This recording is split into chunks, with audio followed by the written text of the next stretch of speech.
Hey there, it's Rod Yates here. Thanks for joining me on another episode of Humans of Music, a Jaxsta podcast. Each episode I talk to a music creator or industry professional about their life and career, the ups and downs of their journey, and the lessons they've learned along the way. And my special guest today is multi-platinum singer-songwriter Richard Marx. There was a time in the late 80s and early 90s where you couldn't turn on the radio without hearing one of Richard's songs, whether it was Right Here Waiting or Hazard or Angelia or Satisfied or Don't Mean Nothing. There were a lot of hits, but there had been years of struggle before those hits. When Richard moved to LA from Chicago at the age of 18, he spent the next few years getting rejected by label after label and told time and again he should give up. Throughout those early years in LA, he made a living as a backing vocalist, singing on records by artists like Kenny Rogers and Lionel Richie. He also wrote songs, one of which was called Crazy, and became a #1 hit for Kenny on the Billboard Country Singles chart in 1985.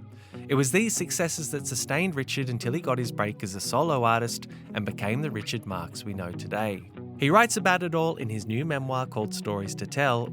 It's a great title because Richard has lots of stories about his life and career, as you're about to find out. How would you compare the feeling in the lead up to releasing an album as opposed to releasing your very first book? Oh, that's a good question that no one's asked me yet, and I'll tell you the truth. You just nailed it for me. I've been wondering why the anticipation for the release of this book has been I wouldn't say it's more so or less so, but it's different. And I realized in your question just now, it's because I always know whenever I put out a new album, no matter how much I love it, no matter how proud I am of it, no matter how excited I am for people to hear it, and of course there's anticipation about people hearing it, but I always know I'm going to make another album. You know, it'll only be a year, 2, maybe 3 before I put out another album. I'm not planning to write another memoir. You know, like this is it. And so there was a weight to it that I didn't really identify until this second. So thanks for that. But that suggests there must have been quite a lot of pressure on you to actually, if you're only going to do this once, you got to do it right. Did you feel that while you were writing it? Not really. No, that didn't really happen as I was writing it, because as I was writing it, I was still sort of working out how personal I was going to be. The book really began years ago as an idea to write a book about the life stories of my songs, because I've just had these kind of fun, interesting, entertaining things that have happened along the way in my life and career. Not necessarily about the writing of these songs, but certainly sometimes in the recording of them or the performing of them, or just things that have happened in my career. And so it was a very career-centric, music-centric, songwriter-centric concept. And the story started to get fleshed out. It really began from me starting to do these solo acoustic shows, which became and still remain to be a really important, integral part of my touring life. I love playing with my band. I'll never get sick of that and the rush of it. You know, playing a big rock show is a blast. But when I started doing these solo acoustic shows about 10 years ago, armed with nothing but a piano and a guitar and my voice, it hit me very quickly, oh yeah, the other thing I need are stories. And so the stories really developed from that show, and then I started to write them out. But along the way, to get back to the answer to your question, along the way, especially when I teamed up with Simon & Schuster, my editor, Sean Manning, said, look, I love what you've written, but this is much more of a memoir than you think it is, and you might as well dive in. And that was a little tricky for me because I've always been a very private person. And, you know, people don't know. I've never been in the tabloids. I've never been arrested. I've never been in rehab. I was married once before for 25 years. And then when that ended, and a year or 2 later, I started a new relationship. It was like barely a blurb, you know, like people have never been, I think by my own design initially, that interested in my personal life. So I didn't really want to go down those roads. And so I think I found a way to write about my life in a way that felt authentic, but also protected just enough. And you certainly get a glimpse into me, and I do talk about some stuff that's personal, that doesn't necessarily relate to other people. Just, about my own struggles with things, my insecurities. So that part of it was only nerve-wracking at the sort of the last bit of writing the book, when I started to write a little bit more about myself. Right. Because I was wondering, I mean, the book is called Stories to Tell, and clearly there are stories which you'll tell, and there are stories which you decide not to tell. And was that the deciding factor, that idea of, well, this is a little too personal? Like, I don't, that's too personal to put in the book. Was that one of the deciding factors which would determine which stories you wouldn't tell? The determining factor, I think, was primarily not necessarily stories I wouldn't tell, but stories whose details I wouldn't tell. And then it became a thing, well, if I don't get into the details of the story, is it that interesting? Is it that entertaining? And that became the criteria. And so I found ways to talk about things that I wouldn't necessarily have thought I would write about, but I managed to flesh them out in a way that I still thought was informative and interesting, but without going into much detail. I feel like I wrote the book in a way where, even with the stories that I would consider personal, at the end of this interview, if we were doing this in person and I was with you and I said, Rod, you know what? I got nothing else to do. If you're free, let's go have a beer somewhere, or let's go have a bite to eat. Over that, 2 hours, I would expect that you would tell me some things about yourself, and I would do the same. Sure. And so that, I felt like, as long as I feel comfortable like I would with someone face to face, I wouldn't tell you certain details or tell you how I really feel about that musician or that producer. I wouldn't necessarily go into those details with Sure. you if I don't know you, Yeah. I had Kevin Cronin on the show a little while back, and he was talking about the book. Boy, he's a jerk. It's one of my favorite people on earth, that guy. Well, he was talking about the book that he's writing, and he was saying that fundamentally it's for his kids. It's so his kids can he's got a record of his life which his kids can look at. Did that factor into your thinking at all? It did, but the really wonderful part came after I finished the book, and I let my sons are grown now, 30, 28, and 27, and they had been bugging me, like they really wanted to read what I was writing, and I said, I'd rather you read it when it's done, because I'm going to revise some of it, I'm going to tweak some of it, and I don't want you to, I want you to read it when it's almost finished. And when I did, they were all so complimentary. But my favorite thing was, like, even just the other day, my younger son, Jesse, we were talking about something else. And he said, oh, by the way, I forgot to tell you, I knew some of these stories in this book, but there's a shitload of them I did not know. Right. And he said, you never told me about being held at gunpoint in Taiwan. And like some of these key stories that I talk about. So that part of it was kind of cool, but I totally know what Kevin means, and yeah, it's something that if one of my parents wrote a book about their lives, I would be going back and rereading it probably every 5 years just to keep a sense of who they were, separate and apart from me. Sure. Kevin Cronin features in this book, by the way. I write a whole chapter about touring with them on my first tour. Yeah. They gave me an incredible opportunity to open for them on my first tour when my first album came out, and we did a whole summer tour together. And it was one of the catalysts. It was one of the most important catalysts in taking my career to the next level. I owe Kevin and the whole band and crew such a debt of gratitude, not only for the opportunity, but as I write about the way they treated me and my band. And they're definitely an anomaly in the rock world. Yeah, there was a kindness to I guess how they treated you on that tour, in terms of making sure that you always got a sound check, and and I think that really shines through. And I mean that shines through in a couple of the encounters in the book. The kindness that certain key people showed to you throughout your career, people such as Lionel Richie and Kenny Rogers, which I will dig into shortly, but I just wanted to ask you one other thing about one of the stories that wasn't in the book, which I thought may have made it in, was the Korean air flight from 2016, where you helped to restrain that unruly passenger. which I'm not sure if that made big news in the States, but it certainly made news down here. And I just remember thinking at the time, how does that then affect your attitude to flying? Because that would seem to me to have been a really traumatic event. Did you have any PTSD after that in regards to getting back on an airplane? No, I don't think so. I don't think it was PTSD or apprehension flying again, because I looked at that event and that situation, which I'm sitting here now where I'm thinking, why didn't I write about that? I think I must have made some kind of a decision along the way to not write about it. I think part of it was, and this will help answer your question, there was something about when it happened, and we do live in a social media driven world. And when my wife Daisy posted pictures from it, it was not for any other reason than to sort of take Korean Air to task for being completely ill prepared for something like that happening. We were both really angry that we were put in that position, where I was in a situation where, as a passenger, watching this guy who, and everything's happening in Korean, by the way, which I don't speak. So you don't know.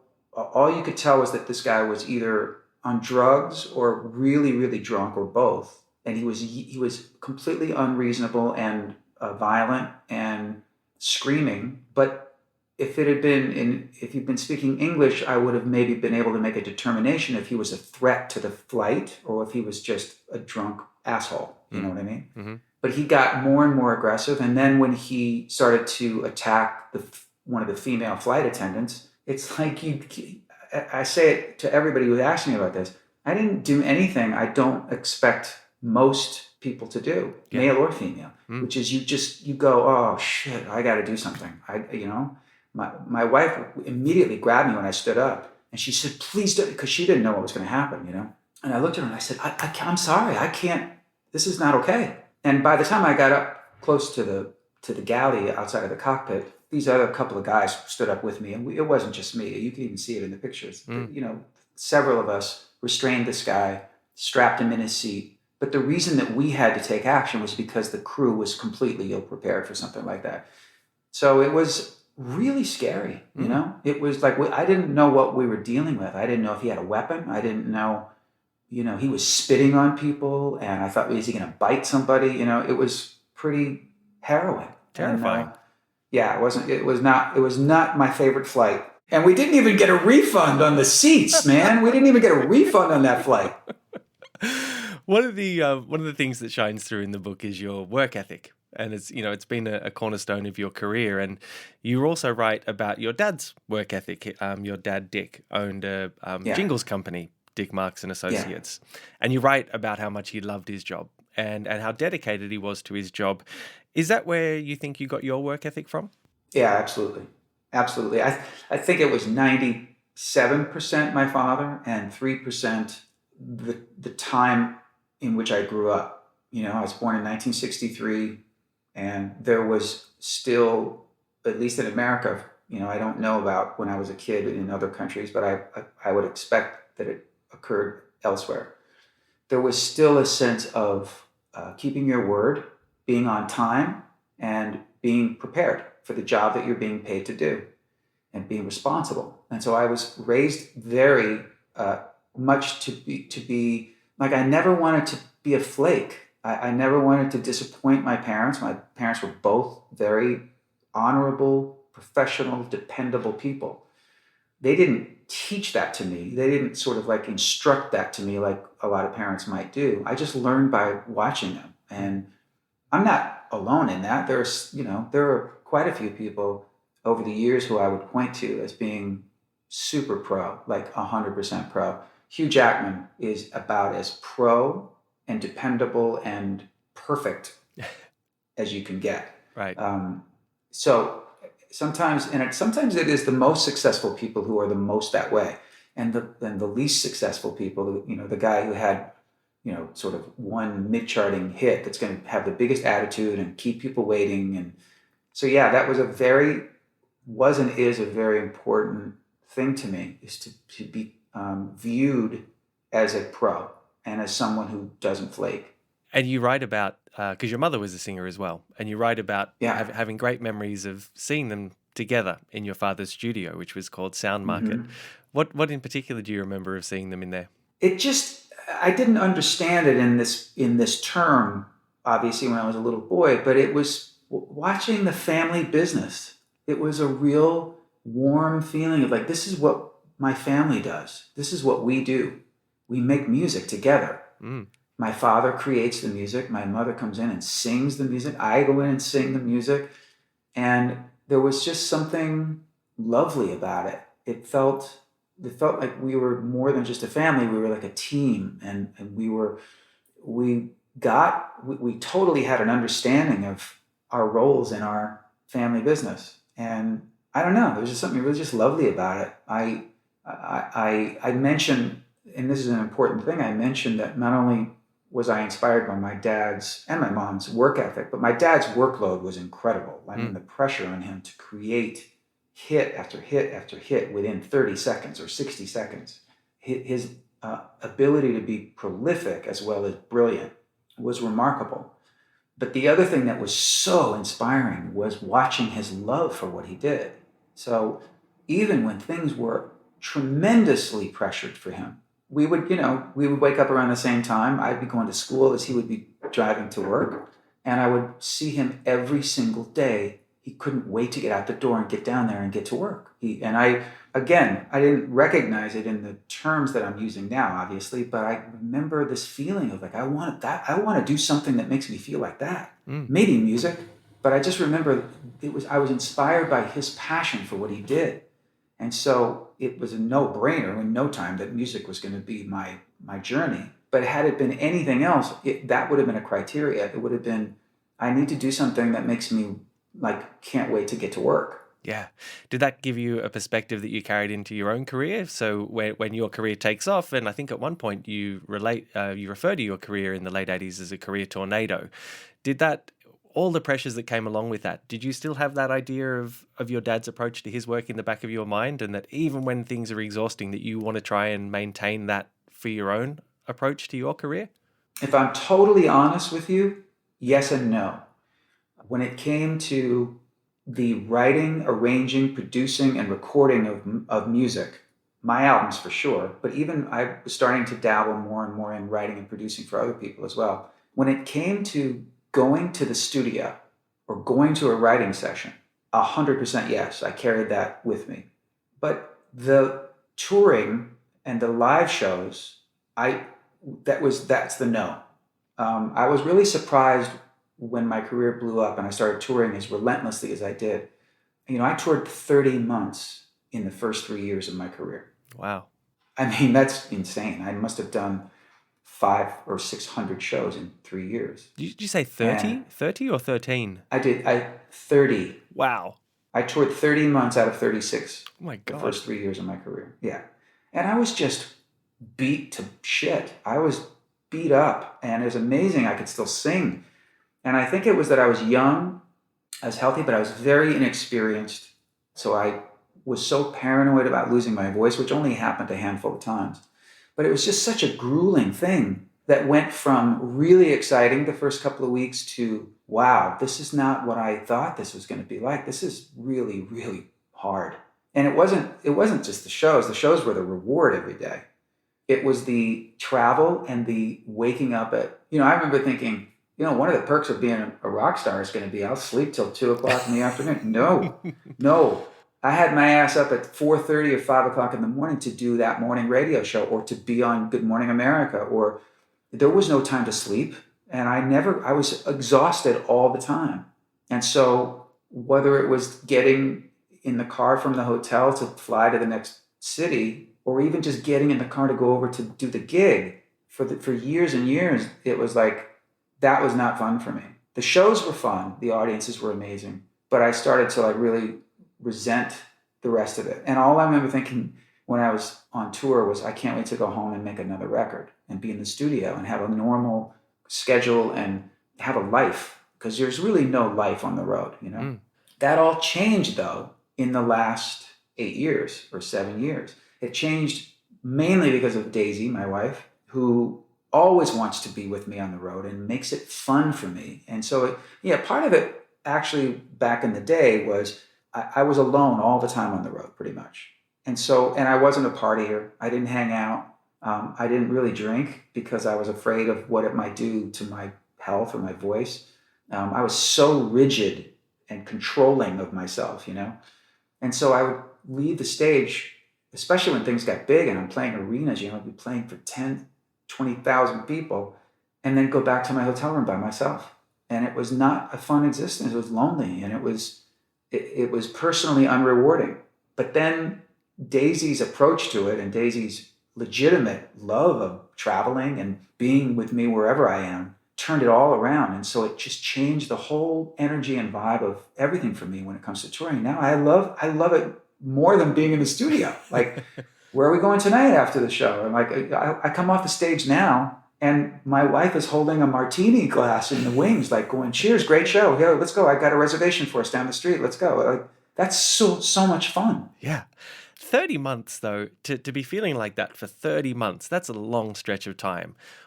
Did you develop coping mechanisms? Did you have anyone to lean on? You mentioned you were alone a lot of the time.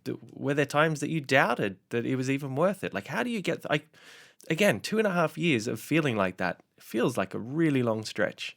Well, it was that. And then it was, at the end of that 30 months, I took, I don't know, a few months off or 6 months off to make the third album, but then it was back on the road for another year. So it went on like that for a good 8 years or so, 9 years, pretty straight. When I would be off the road, I was in the studio making records for myself or producing other people. It was just work tour. And I had my kids along that time. And there were periods when I was more consistently at home when they were very little, but then I'd be back on the road. The answer to your question is, it's one of those things. If it happened to me now, I've learned a lot of coping mechanisms. I've learned to meditate, and I've learned a perspective that you can't have when you're 24 years old. I was actually 23 when I started touring, when that all started happening. And I remember, I don't remember if I wrote about this, but I'm going to preface this by saying that I hate sob stories from successful people. So it's not that I wasn't grateful as hell for everything. But I remember, like, on the Repeat Offender tour, somewhere in the world, in a big arena, we had a great show, and it was a sports facility, so it was like a hockey rink or basketball arena or something. And there were all these locker rooms where we had our dressing rooms, and the band was in one room, and I had my own room. And I remember just leaning up against the wall and sinking down and sitting on the floor, and I started crying. And I'm not a crier, really. But I was like, I felt, this is what I've been wanting forever. And it doesn't feel like it's supposed to feel. Some of it does, but this, I just, I never see, back then, I don't think I was married yet, but I was dating my first wife. I never see my girlfriend. I never see my parents. I never see my friends. I'm alone all the time. Except when I'm in front of 15,000 people who I don't know them. They don't know, they're not going to come hang out with me or ask me how I am. It was very disillusioning, and it really messed me up for a little while. But back to being a pro, I remember I just sort of like wiped my face and was like, okay, here we go. We're next town. Let's go. I can look back on it now and kind of like, I want to go back and hug me and go, look, take a minute. Tell everybody you need a little less of this right now. Like, you're still going to be out here working, but maybe not 9 nights in a row. Wow. Without a day off, which happened all the time. Or sometimes, I think the most I ever did was, I think I did 14 nights in 15 days without a break, without a night off. And some of those were 2 shows in a row, like opening for RSV back and then doing a gig later in some club. It was just insane. And doing promo probably as well. Yeah, absolutely. Every day. Because you write in the book about quite often you would go back to your hotel room and you would songwrite. Because as you just said, you don't drink, you weren't really hanging out, so you go back to your room and you'd write songs. Did that help you? Because a lot of performers say that's the really jarring moment. You leave the stage when in front of 15,000 people, and then you go back to your hotel room and the door shuts and you're alone. And they really struggle to deal with that. Did songwriting help you deal with that? Yeah, absolutely. It gave me something to do that wasn't drugs or booze. And I think, again, it goes back to my age, which I think I would have gone down a pretty bad slope had I not felt about those substances the way I did then. Now, on the rare times Daisy's not on the road with me, I look forward to going back to my hotel room and just having a nightcap and, like catching up on Instagram or whatever. It's like, it's a beautiful existence. Right. But that's because I'm a different person than I was then. And I was so much more manic about maintaining the success, about what am I going to do for the next album? And that was when I also suffered from a thing. I see it in so many performers, especially when they're young, but sometimes they never outgrow it, which is this permission to enjoy what's happening, this permission to tell yourself to just breathe and be in the moment and love every second of it. Sometimes don't think about what you have to do when you get home or what about the next album. Just enjoy the fact that everything right this second is fucking great. I wouldn't allow myself to do that. This is a really important part of the book as well, in terms of my learning, what I've learned in my life. And again, I give a huge shout out to Daisy for this, because she asked me early on in our dating life, when we were first getting to know each other, how I used to celebrate my successes. And I said, what do you mean? She said, well, like when you had like a bunch of hit number one records. I said, yeah. She goes, well, how would you celebrate them when they would happen? And I embarrassingly said, I didn't do that. I was like probably in, Singapore playing a show, or in Kansas, or I didn't have time to celebrate. And it also wasn't part of my thought process. It was like, part of it was I just wasn't wired that way. But the other part of me, I think, was I would be afraid of jinxing further success. Like if I really embraced this number one single that I just had, and not in a cocky way, but to be like, yes, oh my God, you know how hard it is to have a number one song? It's really fucking hard. And we did it again. I wouldn't let myself do that. I would just be like, yeah, okay, well, what's next? Wow.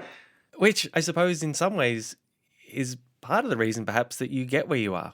It's just that insatiable hunger and that insatiable drive, which you talk about having from very early in your career. Yeah, I think that's the tricky part, is that I do subscribe to the idea that you need some of that. I just feel like there's a balance to be had that most people don't find. I didn't find it until I was in my 50s. You know what I mean? Like, that's too late. That's too long. I should have given myself a break and found a better balance a long time ago. But it's not what happened. And I don't look back and kick myself or anything like that. But it's just like when you write a book about your life, you take stock and you think, okay, what have I learned? Like, what would I have done differently? And when people say, if you had it to do over again, is there anything you would change? And I would say one single thing. I would have celebrated a hell of a lot more. After the break, Richard talks about moving to LA at the age of 18, his struggle to break through as an artist, and how he dealt with the ups and downs of fame. Welcome back to Humans of Music and my interview with Richard Marx. So if you think about when you turn 18 and you move to LA, you leave school and you're like, right, here we go, I'm going to LA, I'm going to make it as a musician now, I'm going to make it in the industry. What do you remember of arriving in LA on that first day? Scared, really scared. Scared of the idea that it wouldn't work. But there was also always a part of me that was confident. And so I think that the fact that there was a backup plan. There's Daisy Fuentes in our Zoom. Oh, I'm sorry. It's okay. I think that what I did, even as an 18-year-old, was I really want to be successful as an artist. I really want to have hit records. I want to be a force in the music business. And then my next thought would be, but it doesn't have to be as a star. It doesn't have to be as an artist. It can be as a songwriter. It can be as a producer. It can be as a musician, as long as I get to stay in the game.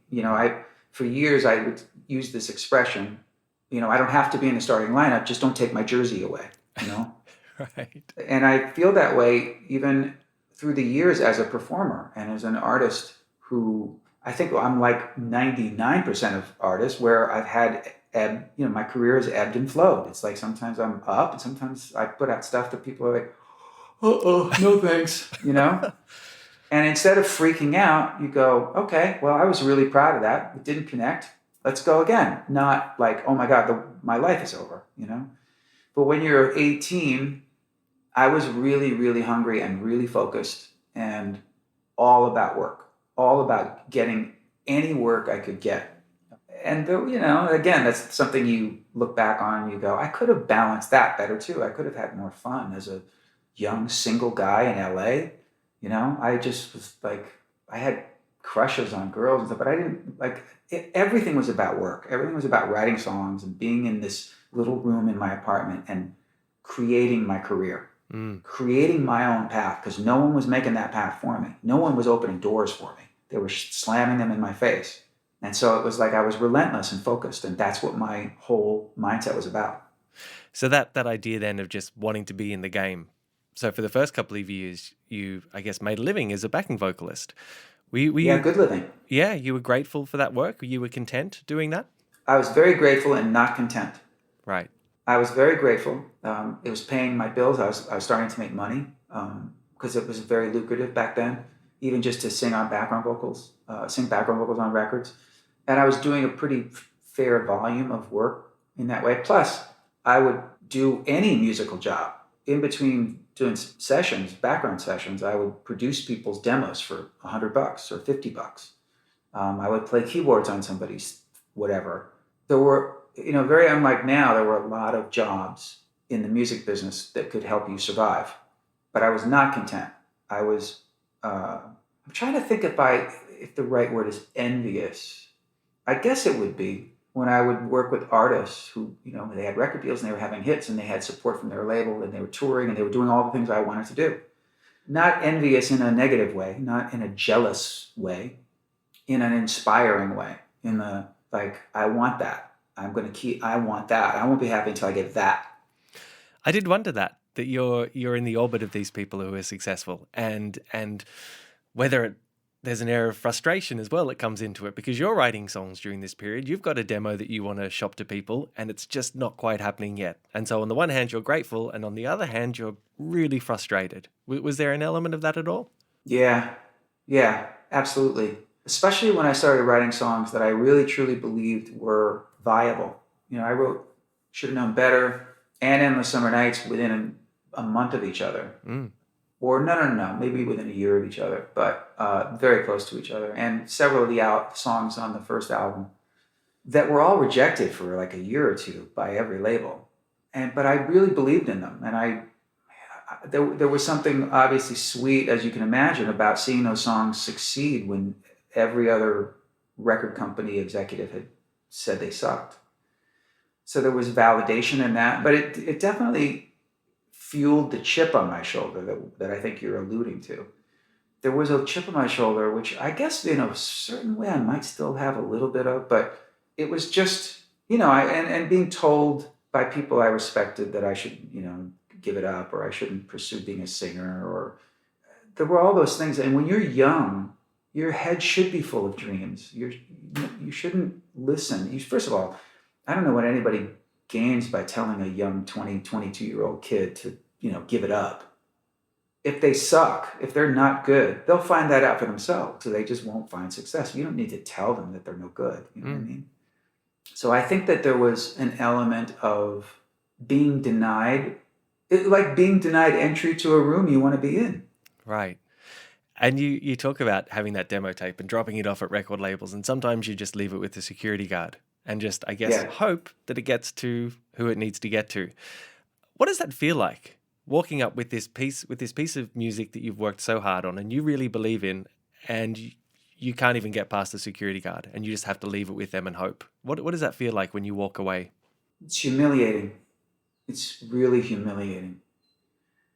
Getting even to that point is even more humiliating, because it's like, whether it's a secretary or a security person or a doorman or whatever, and there's an immediate vibe put out that you don't belong here.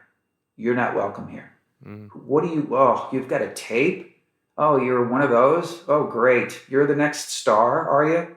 You know, I would say it's humbling, but it's not. It's humiliating. it feels shitty. It feels terrible. I used to hate that. Just like I would imagine it feels for actors, struggling actors, to go to auditions and, I'm here for the, your number 34 is here. You know what I mean? Right. Like that kind of thing.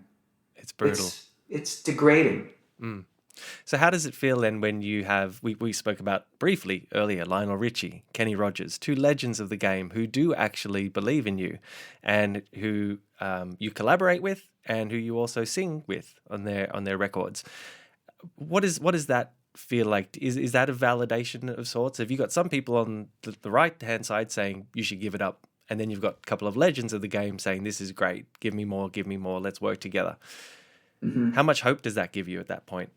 Well, it messes with your head a little bit because it is validating, and you think to yourself, wait a minute, Lionel Richie and Kenny Rogers, or Philip Bailey from Earth, Wind and Fire, who I was working with around the same time, or this person or that person, they're not going to like hang out with me for no reason. They're not going to welcome me into their world. They don't need me, right? So this must be authentic in some way. They must see something in me that should make me feel a sense of validation, and it did. Where it really screws with your head is you then the next day are reminded that, well, they're not presidents of record companies. They can't really get you where you want to be. Mm-hmm. And the people who do control that are telling you the opposite. They're not in your corner. They don't want you in their room, I remember when I say the word room, it brings up this incredibly evocative memory of, and I think I say it in the book, when Lionel Richie, when I first sang background vocals on the first song for Lionel I ever did, which was sort of an accident, which you could read about it in the book, but I ended up singing on You Are, which was a huge hit for him on his first album. And when we finished the session, we were leaving the studio together, and I thanked him profusely. And he said, listen, man, I don't know how much work I have for you here, but I definitely want you to sing on some other stuff as we get to it. But I just want you to know, and that he used this exact sentence. He said, if I'm in that room, you're welcome to be in that room. I mean, wow. Think about that. I was 18 years old. And maybe next to Michael Jackson, the biggest, most successful person in the music business, arguably at that time, said to me, if I'm in that room, you're welcome to be in that room. I mean, that's a gift that's like, there are no words for it. It's graciousness, it's kindness, it's humility. It's like, I can't say enough about the way he treated me, And I imagine that sustains you as well. That gives you belief. It absolutely does. So you do finally get the record deal and you release your first album. And the first single off it, Don't Mean Nothing, is quite a cynical look at Hollywood and the music industry. And it's got that line in there, this race is for rats, it can turn you upside down, ain't no one you can count on in this sleazy little town. So I think you're writing that at the age of about 22. So you've been in Hollywood, LA for about 4 years. Was there, do you remember writing that line? Was there a particular moment that had just driven that frustration, or is it just a cumulative effect of everything you've just been talking about? Oh, yeah. It was just a day when I was just freaking pissed. I was just like really just annoyed with the process. Now, the thing that makes it even more slightly embarrassing is that that's not a song I wrote a year or 2 or 3 years before I got my record deal. That was after I got my record deal.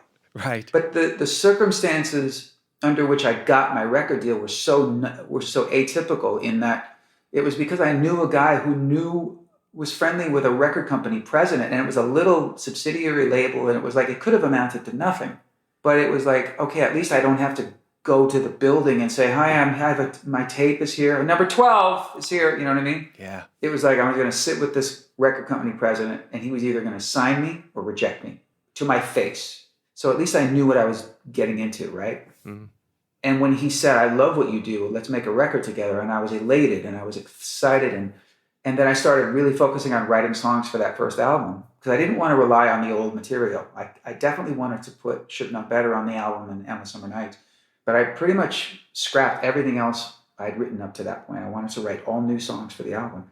And Don't Mean Nothing was just, you're right, it was an accumulation of all those things that I had experienced up to that point. And I experienced a lot of that after success, like a lot of it to this day. Like what? I mean, just being in a situation where I could be not only helpful to a particular kind of project, but it would be great for me and it would be great for them. And some politics get involved. Something that's always not musical, that's not creative, throws it in the shitter, right? Right. And or the person that we have to really get past for whatever reason has a preconception about me or whatever. It just continues, and I think that's true for almost every artist, successful or not. It only is slightly less frustrating now because look at the way I live, and I've had much more good fortune than bad. Sure. But it still frustrates me. Not that many years ago, I worked so hard on an album for a country band. They became my life. That album became my life. I was so dedicated to them and to taking their career to the next level. We did have some success early on, and then you mentioned them in the book, and I forget their name. Emerson Drive. Right. And this is a while ago, but I was well into my career. Like, I'd already had a lot of success. And it was just the classic record company jealousy, politics, and it just doomed the whole thing at the end of it. And it took me months to sort of recover from it. I was shell-shocked by it. And this is when I was in my 40s and had seen it all. And it still was like, when they fuck with the work, when they fuck with the creation, that really, it burns my ass to this day. It really is, it's hurtful and it's hard. But luckily, as an older man now, I sort of shake it off, fairly quickly now. But it doesn't hurt any less. But you had to deal with that even early on in your career, didn't you? Because Hold On to the Night, which went on to be such a huge hit, the executives wanted to edit that song down. Is that correct? Yeah, everyone except for the guy who signed me. And luckily, he was the president. There were a couple of times. There were 2 times when his name was Bruce Lundvall. We just lost him a couple of years ago. He was just the greatest guy. We were friends forever after that. And he was a legendary veteran executive. He signed tons of people. If you look up Bruce Lundvall, his career was amazing. But he really got behind his artists. He fought for them. And the 2 things where he had to step in were when we meaning my manager and myself and a couple of other people in my camp had chosen Don't Mean Nothing to be my launch single of my career. There were a couple other people in the label who were like, no, that's not a hit. We want Hold On to the Nights to be the first single. And I was like, oh my God, we can't start my career with a ballad. We can't. I mean, it's a rock album. Right. I was starting out as a rock artist. Bruce Lundvall stepped in and said, I believe in what he wants, and we're going to go with that. And then the other time was when they wanted me to completely redo Hold On to the Nights and make it a much more typical arena rock power ballad. I just didn't hear it that way. I had it sounds so bougie, but I had a creative vision for it. Sure. And to his credit, Bruce Lundvall stepped in and said, look, I signed this guy based upon his talent and his demos that he produced. He even let me produce my own first record, which was amazing. So he said, I bet on Richard Marx when I signed him, and I'm betting on him now. Let him do that song the way he wants. Again, that's another really key figure in your life who believed in you and showed confidence in you. Yeah. You write quite openly in the book about, I guess, the period in your career towards the late 90s, where I think you refer to yourself as persona non grata. And I think you mentioned in 1998, your career is in disarray. You are no longer with Capitol anymore. And I was just thinking about the timeline. I mean, that was only, you released Paid Vacation in 1994, had a top 10 hit on there with Now and Forever. This is only a few years later that your career has gone like that. I mean, is that a gradual decline? Does it sneak up on you? Or is there a moment where okay, things aren't going as well anymore? There's a series of moments. It's both gradual and hits you over the head in a way of a realization. I started to see a little bit of that turn at the end of the Paid Vacation album. It was still a platinum record, but it wasn't multi-platinum. Now and Forever was a huge hit, but the songs that followed it were mid sort of hits, And I felt it was palpable to me. I felt like, this is okay. Something's turning. But I also felt that it was turning in that I was sort of sensing the same thing in a lot of other artists who you would compare me to.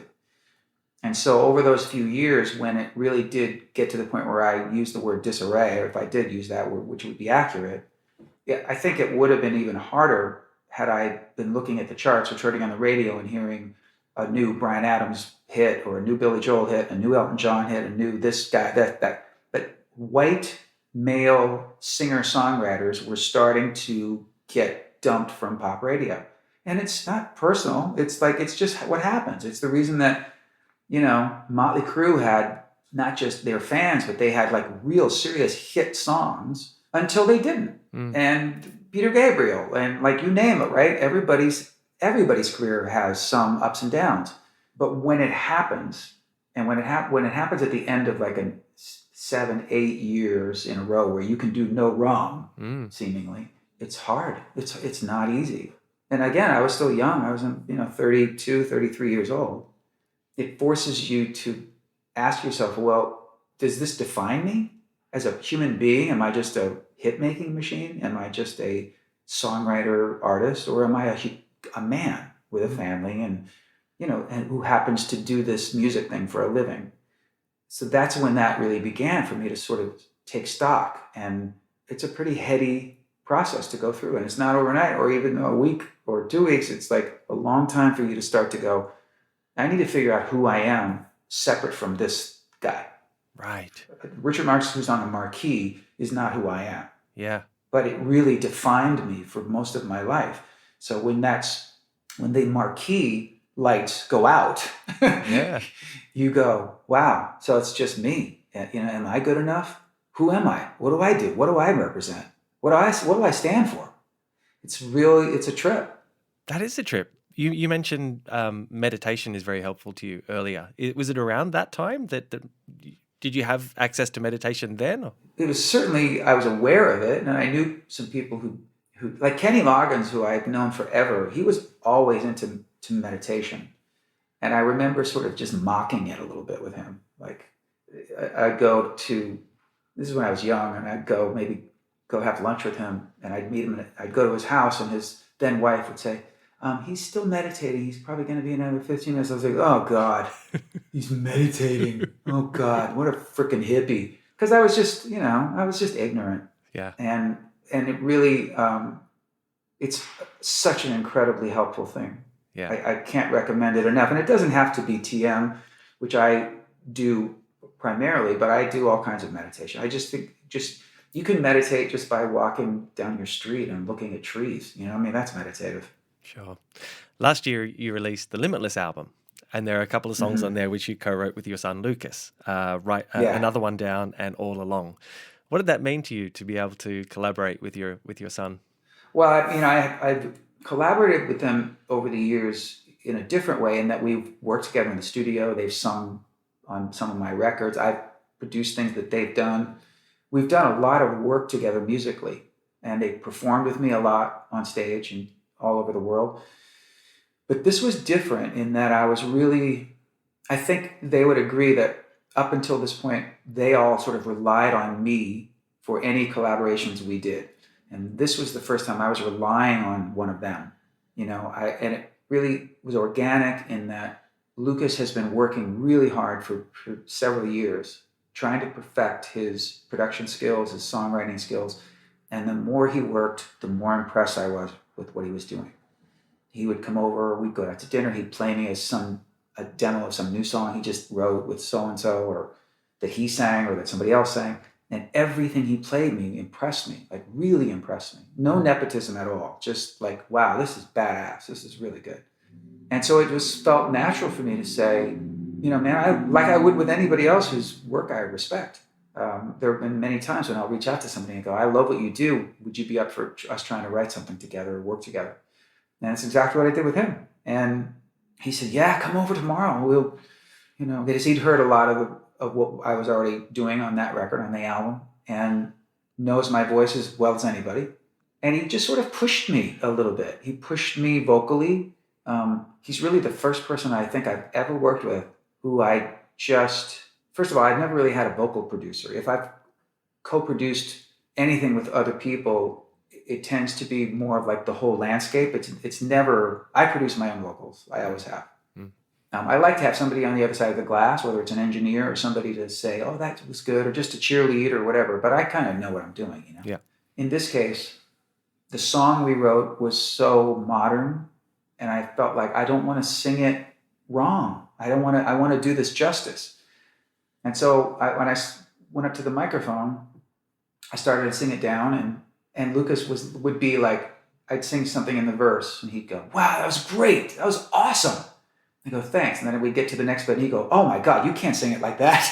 Because he didn't have to have a filter, you know? He could be like, wow, that is so wrong. Don't sing it like that. Oh my God, you're ruining my song. And it was actually awesome for me, because at a certain point in those parts of the song, it didn't matter whether I agreed with him or not. It was that I was entrusting him to produce me. And I said, tell me how to sing it. Show me. Line read me. And that's how that vocal of Another One Down came down. Some of it was the first take or second take that was natural for me. Yeah. But there were other things where, especially the ad-libs that happen in between the chorus lines. Yeah. Those were all Lucas singing it first and then hitting record and me copying what he did. Wow. And I'm telling you, man, you would think that there'd be some ego involved or that I would never tell you that. It was the most fun part of the whole process for me. You know, it was me trying to copy what my son was singing. It was awesome. And there's probably an element of pride in there as well. You're proud. Great pride. Yeah. And I feel that I haven't collaborated with my other two sons in that way yet, but I feel the same thing when they play me something that they've done, that I think, wow, I would never have done that. I could never have done that in a million years, or that way. And it's one of the greatest feelings I've ever known, just to be so genuinely, of course I'd be proud of them as their father no matter what, but it's being genuinely impressed, like really inspired and impressed by their work and their talents. Nice.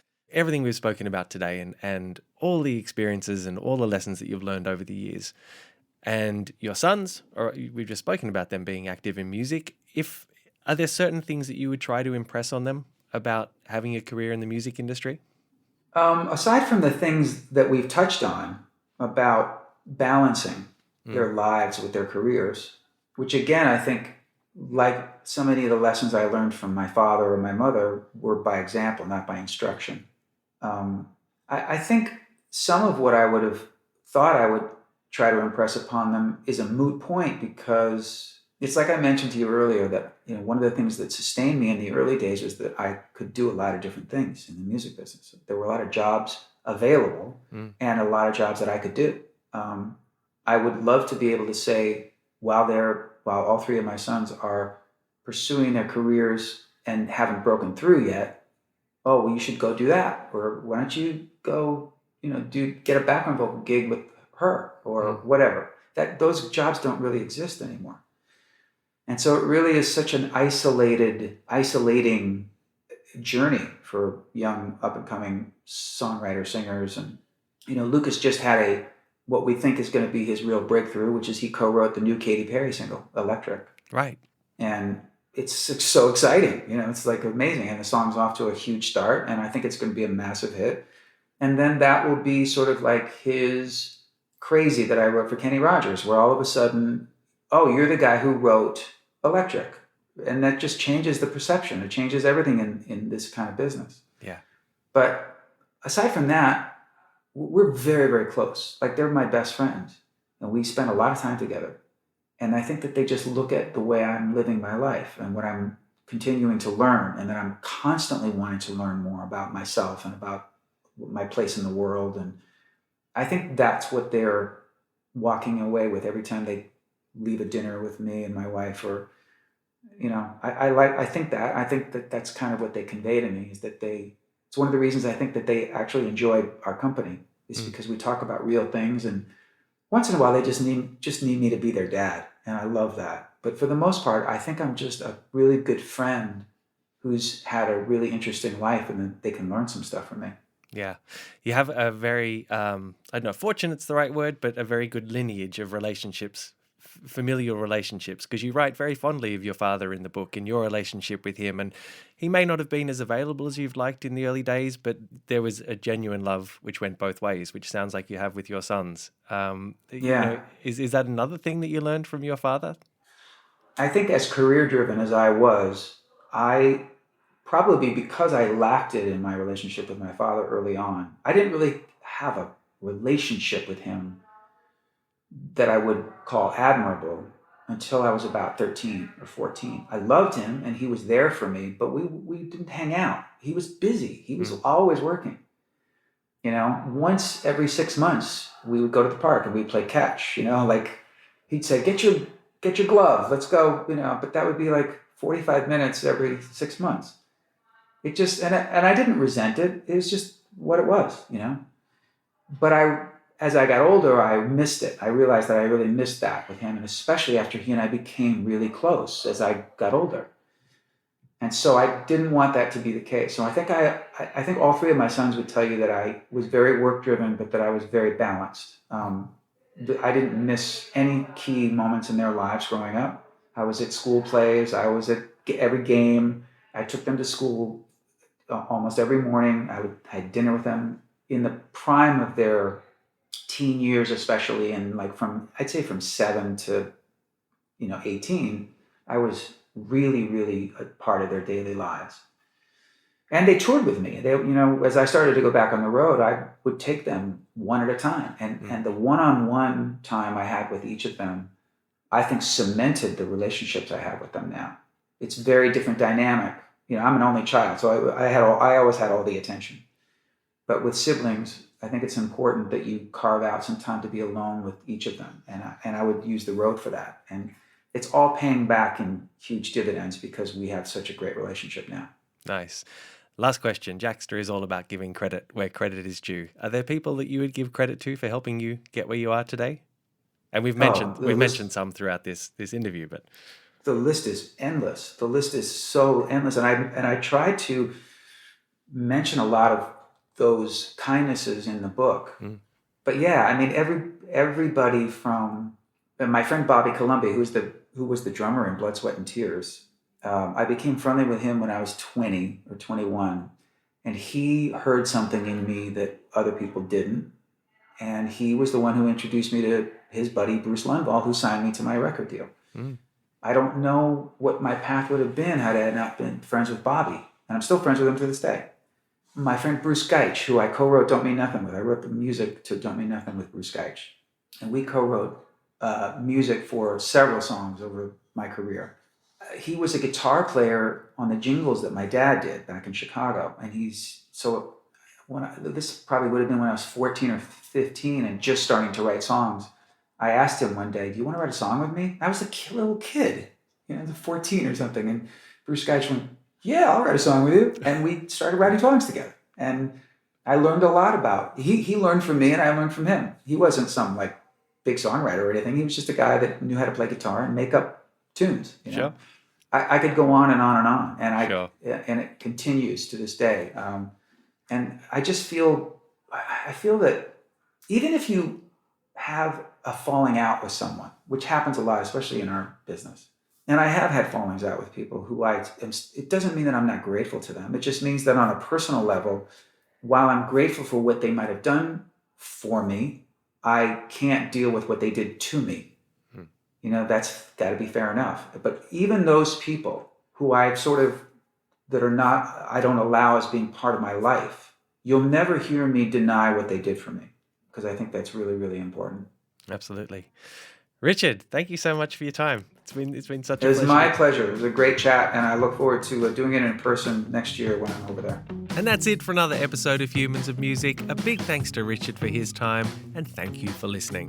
If you have any feedback on the podcast or suggestions on who you'd like me to interview, or even if you just want to say hello, please drop me a line at humansofmusic@jaxsta.com. That's humansofmusic, one word, at Jaxsta, Jaxsta.com. This episode was mixed by Lachlan Mitchell from Parliament Studios in Annandale, and the incidental music and theme song were written and performed by Sam Lockwood. Please remember to subscribe to the Humans of Music podcast so you never miss an episode, or even better, share it amongst your friends and rate and review it. And remember, next time you need to know who wrote a song, who produced a song, who engineered it, who played on it, who sang on it, who did anything on it, head to jaxsta.com for all your official music credit information. Until the next episode of Humans of Music, I'm Rod Yates. Thanks for listening.